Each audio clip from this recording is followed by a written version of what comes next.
ұйымдастырылды. Осы жерде мен ауылдың ауа райын есіме түсірдім. Себебі бізде Арыстанды Қарабас желі тұрады. Ол бір тұрған кезінде үздіксіз апталап 4 күнге дейін тұрады. Осы Қарабас желімізді неге тиімді пайдаланбасқа деген ойменен айналатын жел иірушілерді пайдалану арқылы жолдағы электр шамдарына жарық беруді және осы бағытта станция жасыл энергия топ негізіне ала отырып таза әрі тиімді тоқ өндіру өзіміздің жобамызды бере кетсек, күн, жел және тоғыз сынды шексіз энергия беретін ресурстар ешбір табиғатқа зиян келтірмейді. Осындайдың ең маңызды энергия көзі осы жел энергиясын біз өзімізге жақсы пайдалануға тиіспіз.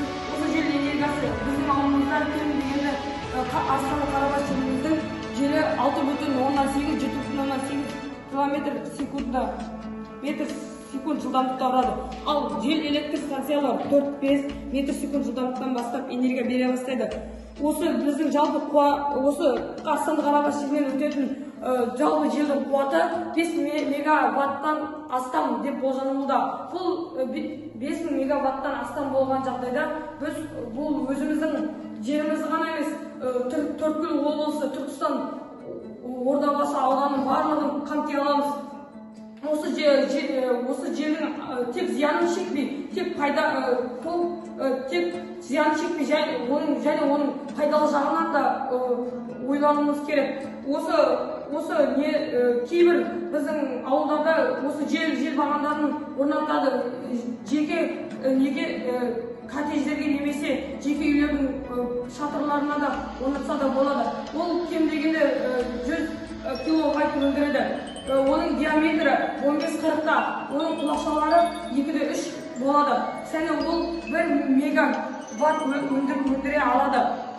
Осы 600 киловатт өндіретін жел қондырғысы бір сағатта кемінде бір жылда 4,5 метр желдің жылдамдығымен 500 мың киловатт өндіре алады. Осы біздің жерімізде өндіріп жатқан осы жел энергиясын біз оны сәл ауаның трансферасында биіктікте орналастырсақ, ол өте тиімді және ол трансфераның қабатында жел қатты соғып, сонымен қатар ол тұрақты болады.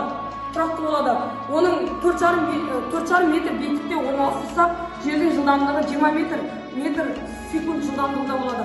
Ал оны 10 метр биіктікте орналастырсақ, ол өте километр биіктікте орналастырсақ, онда ол 40 метр секунд жылдамдықта болады.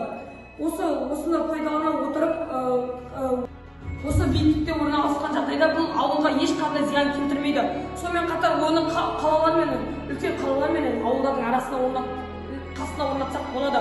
Және олар кем дегенде 100 мың мегаваттан өндіре алады. Бұның ең маңыздысы және күрделісі осы төбеде тұрған 100 мың мегаваттан өндіретін осы генераторға өндіру керекті өте қиын. Және осыны жаңада шығып жатқан энергияның тростармен жеткізуге болады.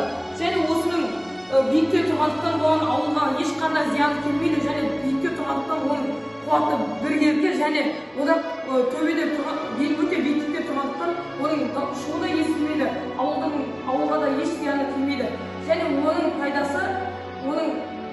пайдасы кем дегенде ол биіктікте тұрғандықтан оған тұрақты жел ұрады.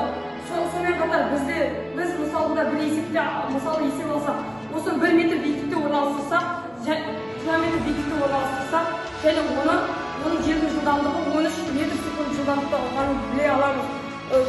Және сондай болған жағдайда біздер 63 мегаваттан қуат ала аламыз. Осының электр энергиясы 20% айналып кеткен жағдайда бізге пайдалы қуат 12,5 мегаватт. Осы 12,5 мегаватты кем дегенде 150 мың бар ауылды толықтай энергиямен қамтамасыз ете алады. Және осының сәл ауданын көбейтіп, 4 есе ауданын көбейтіп, және сәл биіктігін арттырсақ, осы биіктігін арттыруға байланысты желдің жылдамдығы да арта бастады. Сонда біз 75 мегаваттан қуат ала аламыз. Осы 75 мегаватт кем дегенде 1 миллионнан астам қаланы, үлкен қаланы түгел энергиямен қамтамасыз ете алады.